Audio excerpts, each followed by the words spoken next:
country by rolling up your own sleeves and essentially putting forth pragmatic ideas that are practical for the country, and obviously the only feasible ones here. And also, white folk, stop leaving black people out on an economic limb because you're picking a controversy with how much they have left you, well, ampor or apparently allegedly out on an economic limb too. They have left you out of the whole BEE thing, the whole EE thing, but you have managed to keep money in your entrepreneurial pursuits anyway in your pockets. But now your retaliation is against the people that never ever got to make old money or generational wealth. I spoke in one of my other videos that you are actively sabotaging black unemployed people who either come fresh out of universities, if at all. As white people, you are in a position to recruit them, hire them, or in yourself, you're a recruitment agency. You are actively leaving out from acquisition of new jobs, and so maintaining the unemployment status of the country, unemployment rate of the nation. You're leaving them out of new opportunities when you can help them along, because you're in a position to see potential in a young person that has just graduated or matriculated, and you refuse to place them in jobs. So therefore you are exacerbating the unemployment rate of the country because you are angry at how all these jobs only want EE candidates. And since most jobs require somebody to have experience, you're not even willing to advocate for them and say, listen, this here is a matriculant with 6 distinctions. They don't have experience, but why wouldn't you want to train this kid up? They couldn't go to university, but they're going to be an asset in the company. And if we take them to school, they could grow with the company. So don't keep this child unemployed because they're a victim of their own circumstance and did not think to get scholarships. Give them a chance and see what happens. Put them in a call center. And then from there, they will see what they do. They'll feel their way around. It's an investment, human capital in our country. Kids. But there are white recruitment agents deliberately leaving excellent matriculants out on a limb, or kids that they interview or that they know in their neighborhood, their community, their neighbor's daughter that just matriculated last week, and all throughout their high school, she was that child bringing you your mail. Oh, Mrs. Cameron, I saw your mail as I was collecting my mom's mail. She took your dustbin and took it to the gate on the day when the dustbin collection was collecting dustbins. Throughout high school, you greeted her, hi little Sizwe, hi little Lerato. You know her. And then this sweet girl, there's your neighbor that you always greet, that is so fresh and kind to you, matriculates and can't get a job. Her mom is in no position to help her along. You know how it is in black communities. But you are a recruitment agent. Why wouldn't you recommend little Lerato for this opening in your job as a recruiter? You know that there's a call center that wants 10 students. There is a call center on a hiring drive and they need 10 positions to be filled. Why, even though this here position wants somebody to have phase or FICA because it's an insurance company already done and some years of experience? Why under heaven wouldn't you recommend to this recruitment agent that, listen, I have some kids here, 4 of them, they're really talented and skilled. While offering 12,000 rands to them might be a little high for a starting salary, I would recommend that maybe you give them 8,000 rands, those that come in without any prior training, without any prior experience, and watch what they do on the ground. Take them on probation. They will impress you. And then invest in their training and see what they do for you. You're better off. Why not recommend it? Because, I mean, little Lerato is worth your investment, isn't she? After all, did she not take out your trash for 4 years straight? Hi, Mrs. Cameron. Hi, Mrs. Cameron. Coming in and out, greeting Mr. and Mrs. Cameron. How are you today? And then playing with your pet. It's your neighbor. You know her. But you are picking such a controversy. You double-standard, double-minded Mrs. Cameron. When you are having luncheon with your best friend, Candace, what they're doing, Candace, to us, like almost every new opening for a job is an EE candidate. Almost every opening. And I have to watch my nieces and nephews that have just matriculated or gotten degrees struggle that much harder to get jobs. I mean, one of my nieces had to be hired by his dad just to gain some experience because of all the job openings in the market that came to me as a recruiter were EE. You're raising a valid complaint with your friend, but you would never stand on a rooftop as a South African citizen, come on TikTok and say, this is the challenge that we're enduring as white people. Our own children get out of matric and we have to make plans for them to gain some kind of 5 seconds worth of experience before they make their own inroads inside corporates. You pull strings for them because you've got old money and connections. But how many black kids got connections and money? So you, as a result of your upset, as you're chatting with your friend Candace, this anger that you have then causes you to look at applications of matriculants trying to work in the call center because they can't go anywhere else. And you see this child's potential. You look at their cover letter. You look at all the community work that they did in the Kasi where they stay because they're trying to get in anywhere. You look at a suffering youth that from the age of 18 after matriculating is now 20 and having been unemployed for 2 whole years after matric cannot go to school because nobody can afford to take them to school. And you look at the CV of all this volunteer work that this child has done in the hood and you don't see somebody with a great deal of potential that really just needs a break. And you are that person that can give them that break and you just don't. White people are doing this to the youth and so they're exacerbating the unemployment statistics of the country. Just because you're upset that almost every application is like EE only, EE candidate, EE. It also annoys me. I'm going to tell you something that I learned about South Korea recently. It also irritates the living daylights out of me. It also grates me like some cheese to see EE only, especially considering I was enabled by an EE only position to get into corporate South Africa at all, and EE candidates cost me my whole career. So I don't care for the EE only either, as a black girl. But would you and Candace ever talk about this EE only issue with me in the room? No, you would be scared that I might just break out into the hives of sensitivity. But seeing as now you know that I wouldn't break out into those hives, would you not want to have this conversation with me? So if at all there are black people that are also annoyed by this EE only sounds like an animal buzzing, and a bee, an insect buzzing around your nose. EE only. It's irritating. It doesn't make any kind of sense. Raise it. Go on TikTok. Find a community of people that support you that also get it. And you will be surprised how many black people in the comments agree with you. And if you can get South Africans on your side and not just white people in the country on your side, you've got the country and not just a sect of a country. On that day, then you have a fighting chance. You who are similarly annoyed with EE only. Little asterisks, I don't even know what the plural for that is. Listen, I'm doing an English course right next to it. Like little footnotes of EE only everywhere. EE only little addendums. Project manager, 50,000 rands a month in the Tshwane region.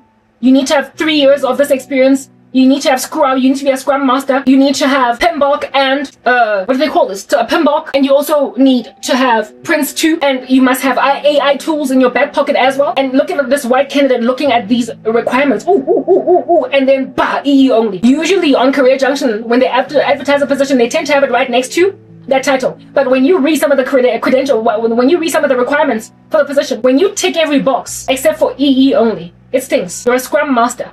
You've got Prince 2. You've got PMBOK. You might even have your PMP. You're not even earning enough for them to demand a PMP. But I guess you better have a PMP if you're going to be earning for having only 3 years worth of project management experience. 50K a month. And herein lies this person that has only ever gotten 3 years of project management experience and has worked really hard to get all of these other qualifications. And then they're told EE only, but it's a white girl or a white guy. I'd also be annoyed because does this company want to succeed or what? Does this company want real skills or what? Does this company want the best warm bodies on chairs or what? Does this company want somebody who is competent or what? I'm that thing. Why are they in? I mean, what are the odds of finding somebody that has got a hand to glove like you do, as you imagine as you're sitting there looking at this listing, a hand to glove fit with this job, with this listing? You look like it, like you're looking in the mirror, except you're too white. Does this company want a competent project manager or what? Where else are you going to find somebody with a PMP, Scrum Master, Prince 2, AI tools, and PMBOK with merely 3 years experience as a start and willing to take such a low salary as 50,000 rands a month? Because it's low for those kinds of credentials. Oh, and a degree. And they insist that you have an IT qualification or engineering, electrical engineering or IT, computer science or whatever. 50K. It's chump change. It's nothing. It's little for those kinds of skills, but they want those kinds of skills for their price range. And you're willing to do it as a white person, but listen, you're too white. Why? Because ever since you graduated, you've only ever worked 3 years. And in those 3 years, miraculously, somehow they approved you for PMP. Lord knows how you got that right. And you also have done your Prince 2 and your PMBOK. And you keep on getting little other certificates. And of course, you're a graduate. I mean, after just 3 years of working in corporate, of course you want to, after 3 years, to earn 50K. But I mean, if somebody's going to insist on a PMP on 50K, it can only be a person with little experience in project management. And herein lies this one needle in this haystack with those credentials. But oh, guess what? They're a little white. I'd be mad too. And I was able to see all that madness when I was listening to interviews in Korea of black people. And so one of the English teachers there was lamenting, as a black English teacher, that in Korea it's so bizarre, the outward racism over there against black people in some areas, that they can flat out, because there's no laws against such inequalities. Yet, I don't imagine they're going to stay that way, because no country can and thrive, where a language school will literally put a listing on a recruitment site and thoroughly say there, please only white people apply. Only Caucasian males or Caucasian females apply. No blacks, no Indians, no other race, just white. We want a white woman or a white man to apply for this position. When a job opening flat out states in a listing, public with a recruiter, says whites only, it's giving apartheid South Africa, isn't it? Isn't it giving the trauma of segregation again? Isn't it giving systematic oppression again? It is. But I mean, when you come from South Africa as an English teacher abroad, and there is an advert for a job, and you're trying to, I found out that in Korea, when you have this like work visa to teach, you can only teach. You can't do anything else. Maybe you can have a YouTube channel, but listen, you're not working as anything else. It's just like a nightmare. It's called the E2 visa or whatever, to do anything else in Korea. And it is built that way in order to prevent people from just sticking around in the country gathering dust, because they want to maintain, therein lies the thing again, their national identity. They want to keep it largely homogenous as Korean, so they don't want to get too many foreigners all up in there. But they realize that they can't learn English without blacks, without whites, without native speakers of English. So they let us come. However, you're not going to do much here. You can only teach English. And if you come and do anything else, it is listened by happenstance. You are a needle in a haystack. You are rare if you are a project manager that is black and not native to Korea, in Korea. and you don't, yeah, you are rare. Even if you can speak Korean, you are rare if you've got any other job other than a teacher, I came to learn, of English, right? So now, as a black person going to a country from South Africa, as a black person from South Africa, going to a nation that every so often you happen upon disastrously, unfortunately, a job listing, because all you can do as an English teacher in Korea, coming from a foreign country, is to teach English. There's no progression, there's no other, like this, you can't grow up, you can't do anything, you can't even apply for a management position within a school, a language school, because it will only ever give those positions to Koreans. So you can only ever be there for like 2-3 years as you're gaining this experience, but after that you gotta go. Otherwise you will be stuck in this country unless you become one of the 0.2% of foreigners in that country that succeed to pierce into other spaces of work in that country. And even then, with the sheer volition of determination, because how many visas do you have to change to get that get that done without finding yourself out on a limb in that country? How many visas? Or unless of course you get married to a Korean and so gain citizenship, then only can you, if you can speak Korean,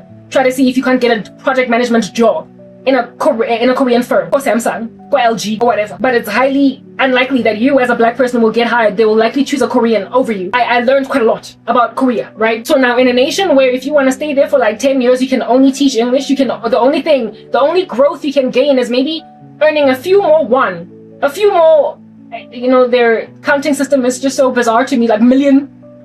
You're making a few more, however many ones in this job, but you can only ever move from language school to language school to language school laterally, but you can't go up. A country like that, when then you're applying because you're done working at like a hagwon, or you're done working at like a public school or whatever it is, that wherever it is that you might be working in, and now you want to move somewhere else, you want a change of scenery, and then when you're applying online or even going to actual language schools and knocking on doors, you then get told, sorry, we only want white people, we only want white women, sorry, we only want white men, sorry, we don't want blacks. When it's on a website advertising a position and it's flatly spoken there, whites only, are you not gonna get apartheid PTSD again? Like you gotta use one particular bathroom and not the other? Are you not gonna be like Taraji P. Henson, albeit being really skilled in Hidden Figures, having to go all the way to the other side of the building just to use the loop? Are you not going to have that trauma reinvigorated in your bones all over again, even though you never lived through apartheid? You're a Gen Z, you never saw it. You're not like Karabo who lived at the tail end of it. You never got to see apartheid, but now you only heard horror stories. You went to the apartheid museum and looked at relics in the museum, but my darling, you never experienced it. However, you're nice and entitled and angry at white people even though you never went through apartheid. That's how black people are. And then you go to Korea and you see a job listing that says whites only. It's entirely a thing in that space. It's a thing. It's a thing. In Korea, there are no laws against it. There are no equality laws saying that you can't discriminate on people on the grounds of race. They don't have a constitution like ours. They came out from oppression under Japan, but I mean, the nation is still homogeneously Korean.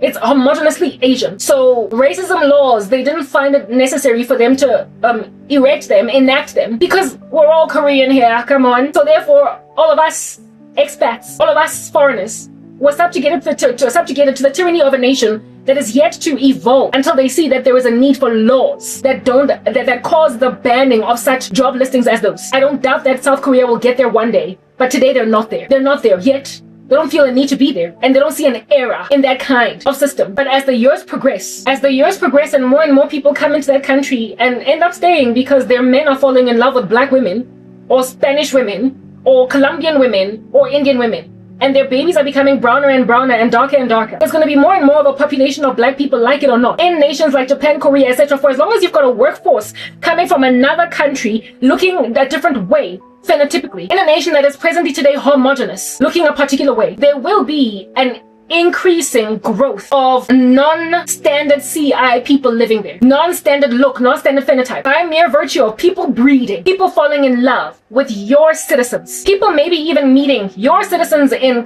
other countries, like students in a university in Africa, where there is a Korean exchange student that falls in love with a black girl in Africa and decides that I'm going to take you home. For as long as we are living in this globalized culture, Korea and countries like those, Japan, China's already got that going down quite a bit. There's going to be, yes, the nation will maintain its homogeny for a very long time to come. Maybe another generation, perhaps 2, maybe 3.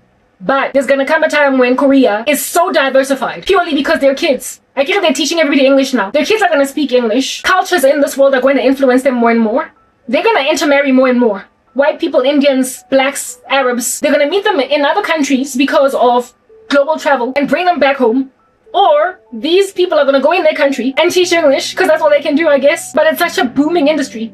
that there's so many black people just teaching English over there that Korean boys will fall in love with black girls and they will marry. The couple that I was talking about is a black girl married to a Korean guy that was an English teacher in Korea. This thing is going to keep happening. It's going to keep happening, and there's nothing they can do to stop it. So while today the nation might be homogeneously Korean, the day is going to come when, while they will, just like in South Africa, we are a majority black country, and the day will never ever come when we are a majority white country or a majority colored or a majority Indian, because we're going to keep making babies, and largely we're going to keep on sticking to each other. And so the population of black people will always excel in an African country like the one that I live in, that of any other single demographic. But we're so diversified now after all these years of the white man coming here, from England, from France, from Dutch, Deutschland, the Netherlands, and also thanks through slavery, Indians coming from India, having traveled with the white man, and then white man doing that which I'm saying is going to happen in Korea, making babies with black people that they find exotic,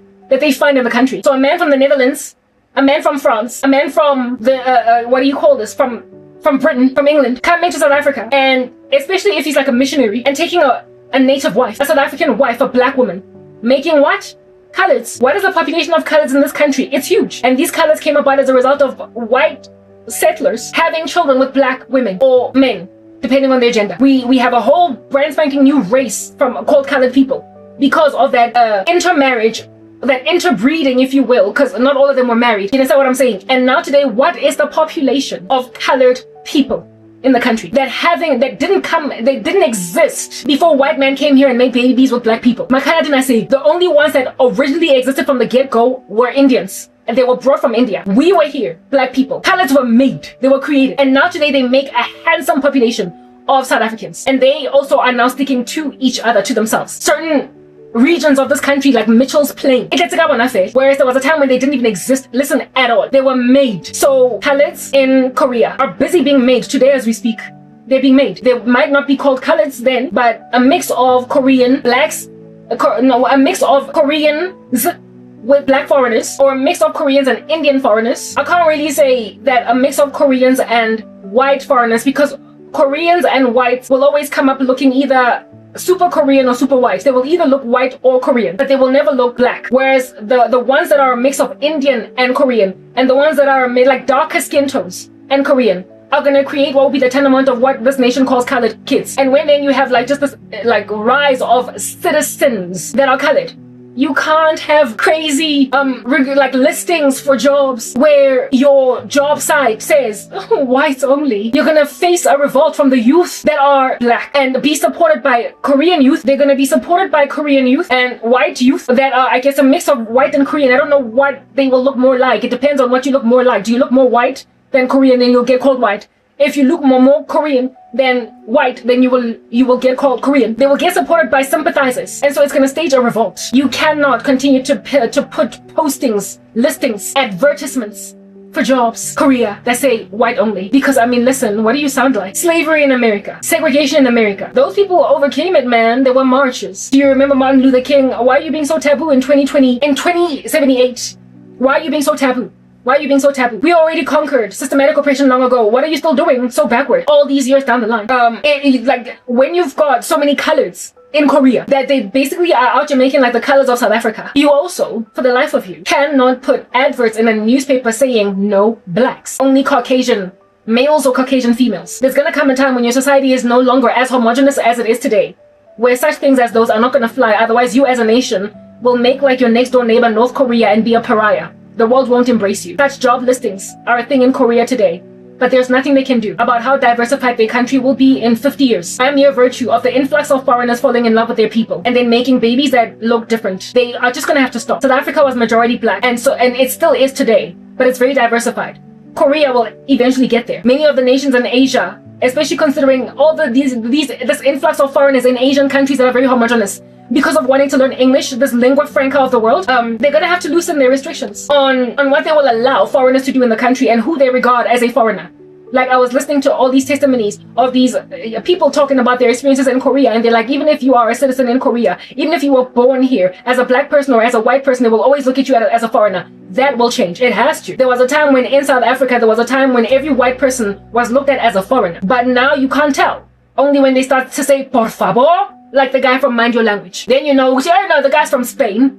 There was a time when every Indian person in this country was regarded as a foreigner, and unless they speak Punjab or any other language from that region and are unable to understand what you're saying in your English or whatever, or unless you hear from them a heavy Indian accent. South African Indians don't have like, you know, Raj from Big Bang Theory. South African Indians don't have that accent. South African Indians, okay, like, I have a bit of an American accent, I will admit that.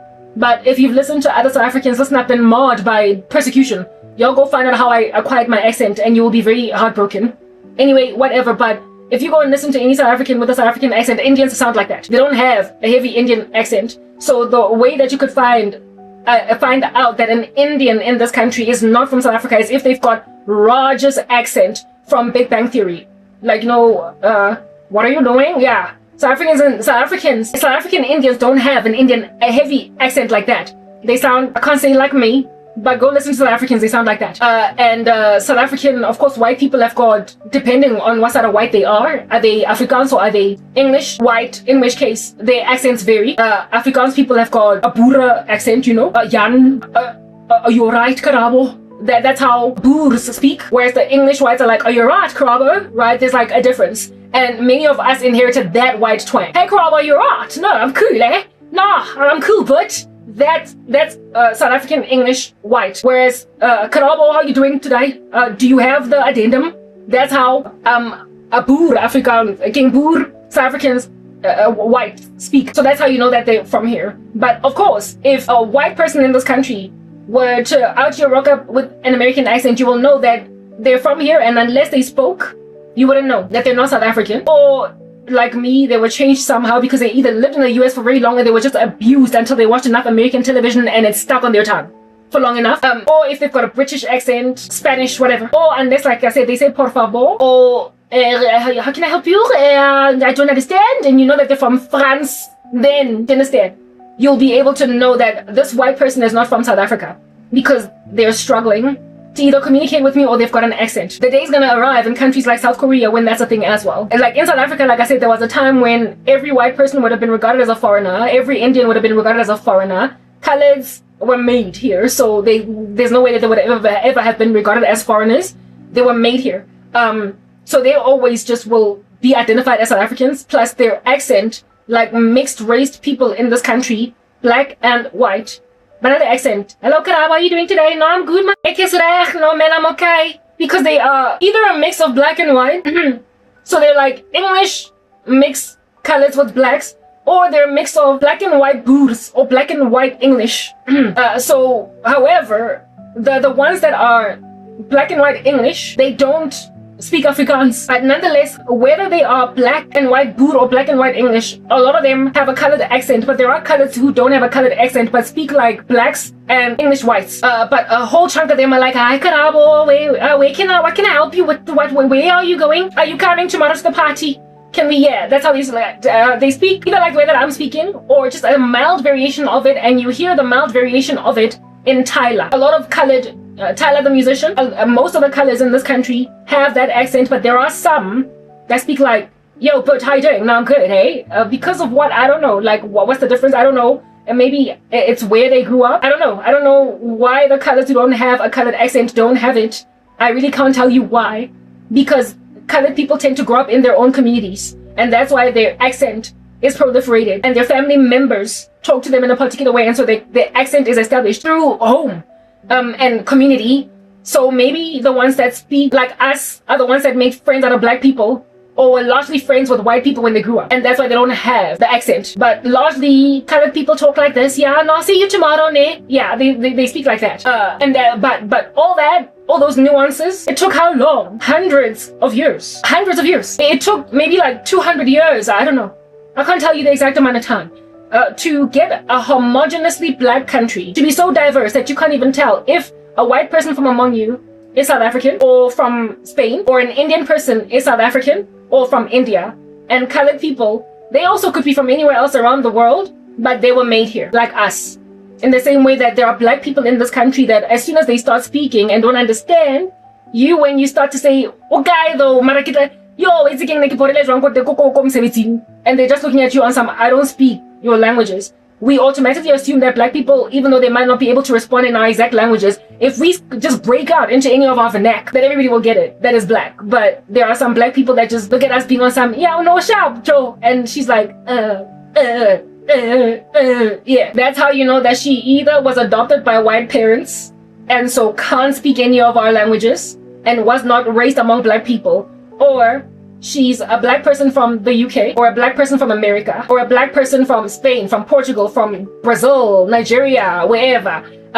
It takes you talking to them to figure it out. However, as South Africans, we have a way of seeing, somehow we notice certain parts of Africans people when they're in our midst, but it's a form of racism or a form of discrimination to even say that I can tell when a person is from Nigeria or from Angola. Why? Because I had a friend that was born and bred and ancestrally South African that had a look that made all of us automatically talk to her like, hey, how are you?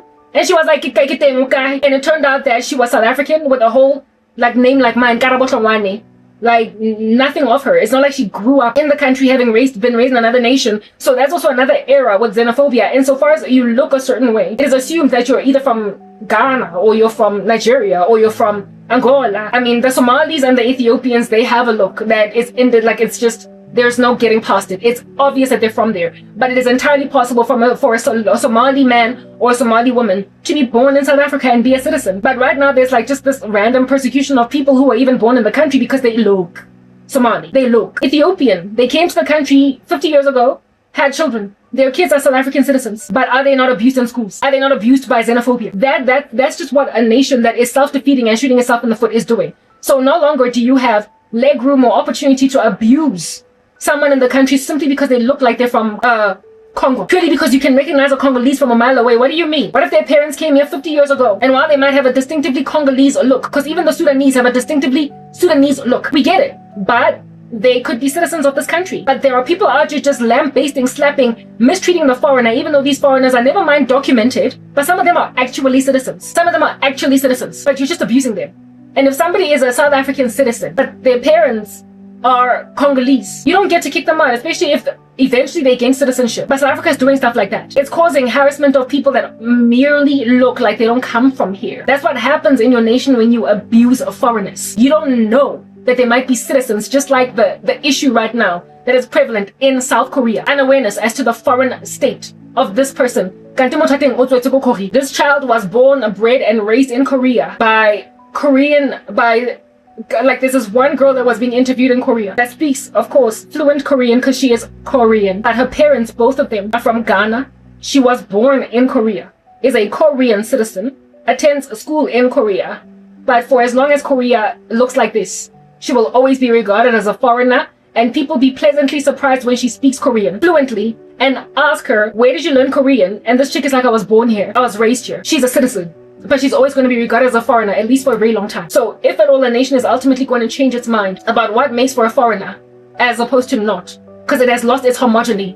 Like South Africa lost its homogeny, not that it's a loss, it was a gain. The diversification was a good thing, but we no longer are homogeneously black. When a nation ceases to be homogeneous like that, at least majority, in a most wild majority, you're just not going to be able to continue to say stuff like only apply for a job when you are white. But in Korea right now, they're doing that. Some schools, not everywhere, of course. I'm not generalizing. I'm not blanket painting. It's not everywhere, right? You can't throw out babies with bathwaters over here. But you see, when I heard the one girl's interview, the one woman's interview, black girl, saying, yo, there was a time when I tried to apply. She was from South Africa. When I tried to apply, no, she was American, sorry. She was like, when I tried to apply for a job, I saw only white people must apply. I was just shocked that anywhere in the world, they're still doing that.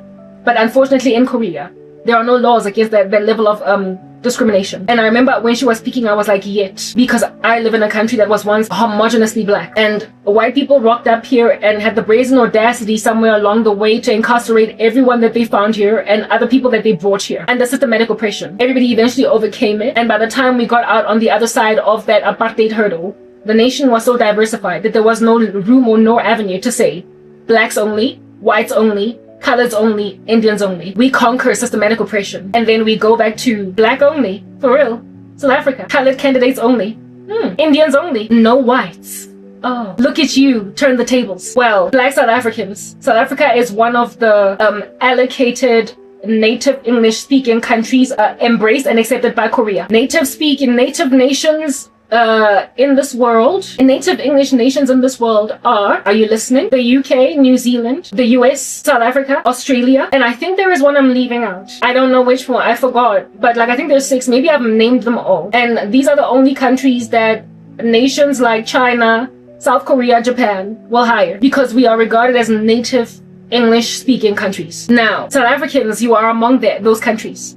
Though there are some nations that have a bias against South Africa simply because we're in Africa. But largely it is agreed that South Africa is a native English speaking country. And so they're able to be ESL teachers across the world, anywhere with relative ease. That's why there's so many South Africans in Japan, so many South Africans in Korea, and so many South Africans in China. Now, South African Black people, go and get yourself a decent salary after not matriculating, but after graduating university and wanting to travel the world and get free accommodation, free whatever, just enabled along to get a boost in your career, having struggled to get work in South Africa. Or maybe even if you didn't struggle to get work, you just wanted to paint the world red. I implore you, Black South Africans. In fact, no, I'm not even speaking about those who are newly graduated. I'm not speaking about the ones who have just come out of university and they don't know what a rat race the employment industry is, or like working. No, like late 20s, like age 28 perhaps, maybe 27, age 27.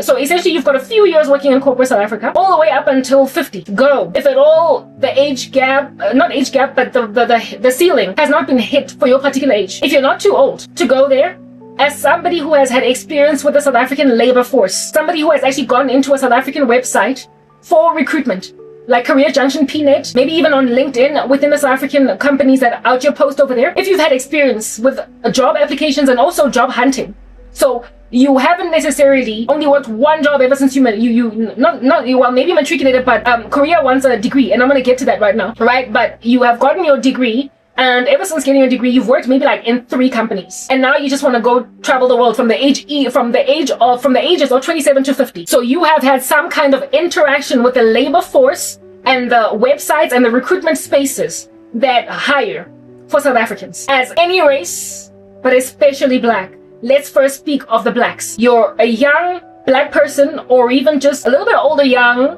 but not so young, so like you're 35, or you're headed for middle age, you're like Arabo's age 42, 41, or you're 50, and you have had plenty of experience on PNet, Career Junction, etc. You've applied and applied until your brains bombed, and then finally you got placed. You will remember, I can give you my own experience. When I was a new recruit in the corporate space, when I wanted to leave my job, wherever I was at, be it in the call center, or I wanted a fresh perspective, I wanted to let my toes feel the sand somewhere else, I would go online at work, at career sites, and look at me smile. Look at me feel chuffed. As the most previously disadvantaged demographic in the country, I'm a Black woman. Yeah, I'm a Black woman. And when you go inside Career Junction, or PNet, or wherever, Career Jet, or even just some private recruiting company that you happen upon, and you see as a candidate trying to move jobs, change jobs, anywhere in whatever capacity, whatever position, maybe you even want a career change, the way that you just feel so good. I will admit it. You feel so good when you get inside Career Junction.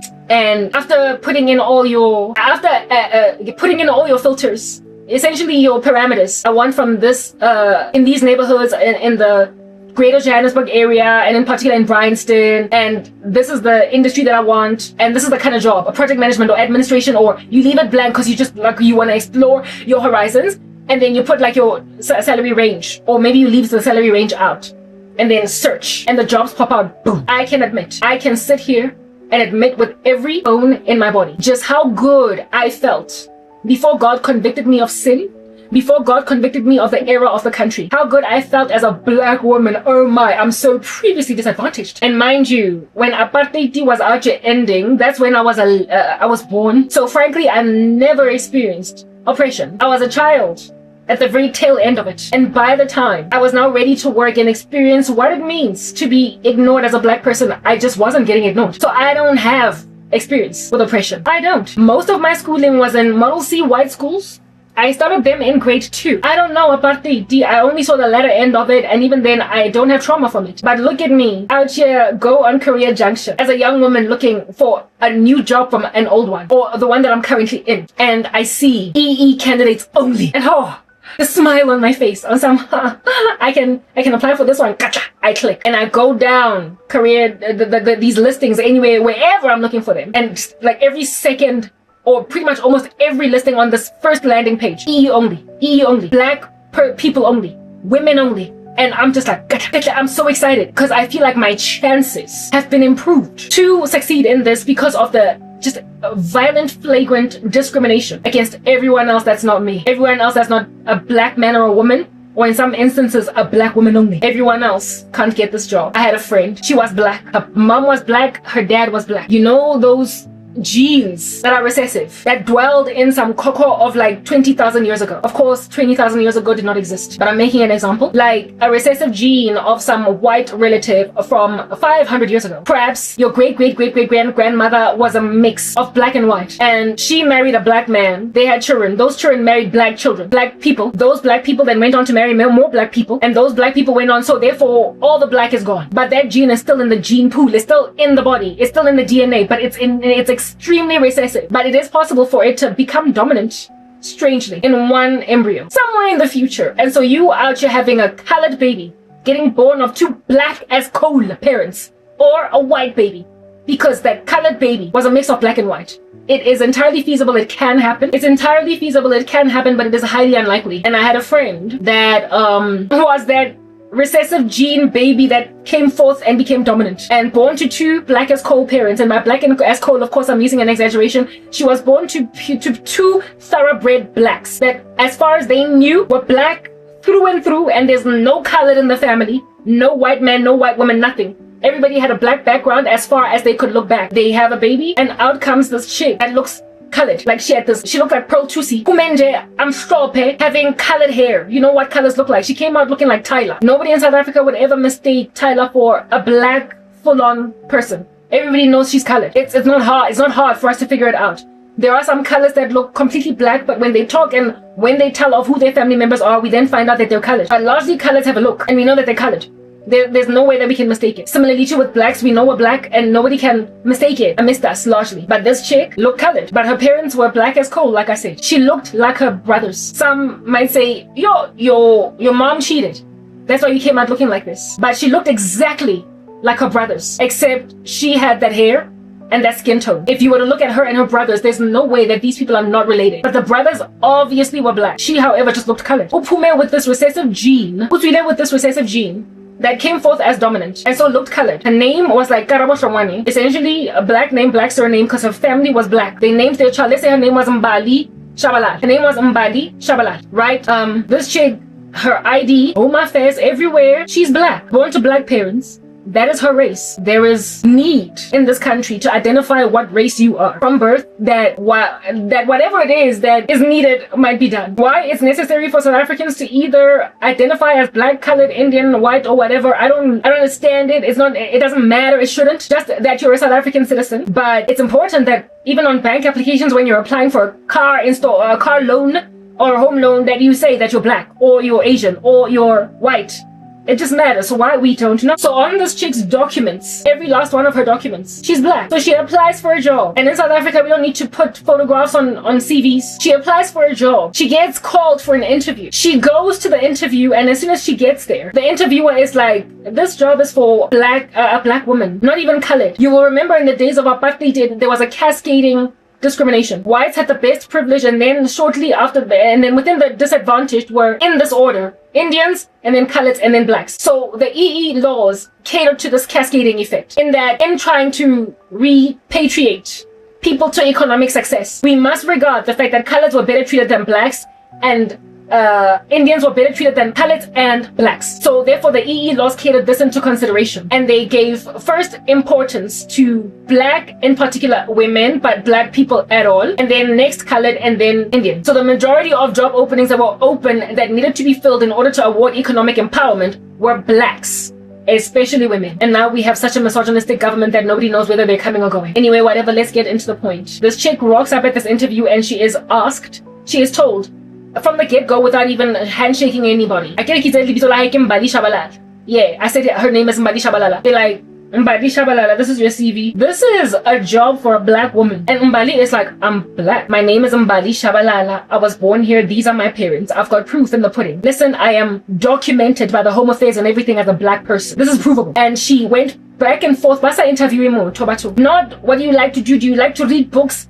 Tell me about your skills. How do you deal with conflict? No, they didn't even interview her. They just argued for a cool 20 minutes about the fact that she's black. And according to them, she couldn't possibly be black because you look colored. In the same way that a person that has got a distinctively Ugandan look or a distinctively Sudanese look is looked at by xenophobic South Africans as you can't possibly be South African. Same thing that cost my friend that job. For my friend, she left there just amanzi without getting the job because they just refused to believe that she was black. I mean, do you see just the level of crazy that is walking in? This chick is black full on, but she could not even benefit from the EE laws of the country at the rung that she was in, even though her parents endured a most harsh apartheid regime. She could not benefit from the repatriation or the recalibration by the EE laws as a black woman. She could not capitalize on them. She couldn't because they just took one look at her and said, you're not black, you can't get this job. So I mean, that's where you recognize that discriminating against people based on race, that's where you start to see that it's problematic because one person could identify as black entirely purely because their parents are black, but some recessive gene from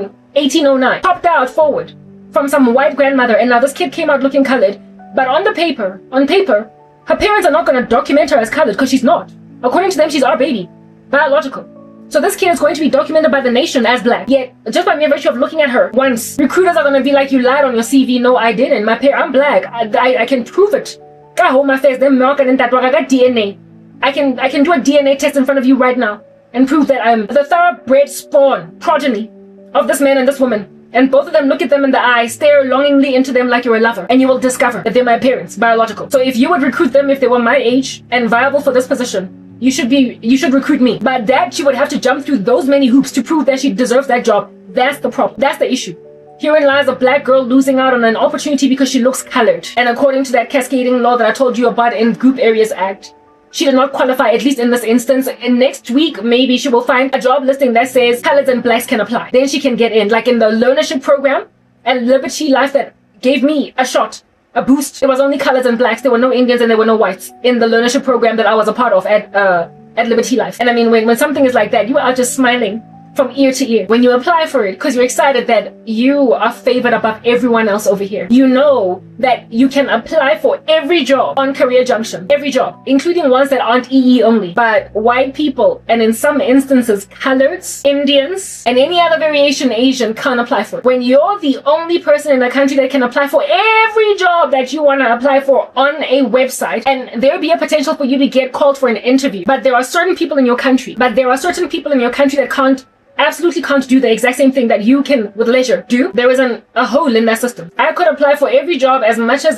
ambitious as I wanted on Career Junction, on PNet, wherever might be a recruitment site. But there are white men, white women, and in some instances even colored men and women and Indian men and women that couldn't apply for some jobs that only I could apply for. Okay. I smiled. I was grateful. I was elated that I have a better shot than everyone. Yeah, until the tables turn. And you, as a young woman or a little bit older woman or an older woman at all, or man, decide that you want to feel the rain on your skin in another country. And so you realize that the only way that you're gonna get a visa in that country to stay for at least a year is if you teach English. And then you end up in Japan, maybe Korea, China. And there are job listings that look eerily familiar. It's like deja vu, but like the reverse. It's like a nightmare that you wake up from, but like, listen, where once it used to be a beautiful dream, where the tables are turned and now the only people that can apply for a job are the ones that in your country were the only ones that were left out of a cool, 40%, 50%? Maybe even on a landing page, all the jobs there. On the landing page of a recruitment site, all the jobs there are EE only, colored and blacks only.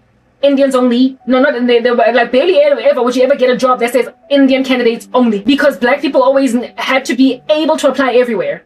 But they restricted sometimes Indians and they also restricted sometimes coloreds based on that cascading thing back in the day of Group Areas Act. And now look at you, be a black woman or man in Korea, and you want to move from one to another one, or you want to move from a private school to a one in the rural areas because again you want to feel the rain on your skin. You just want to see the country, so you don't care where you're working. You just want to work. And they tell you, you're black. You're not legit. There's only one race of people in Korea. One race of foreigners in Korea that are like black women in South Africa. And it's white people. There is only one race of foreigners in Korea that I came to learn. And in Japan, and sometimes even in Japan and China. One.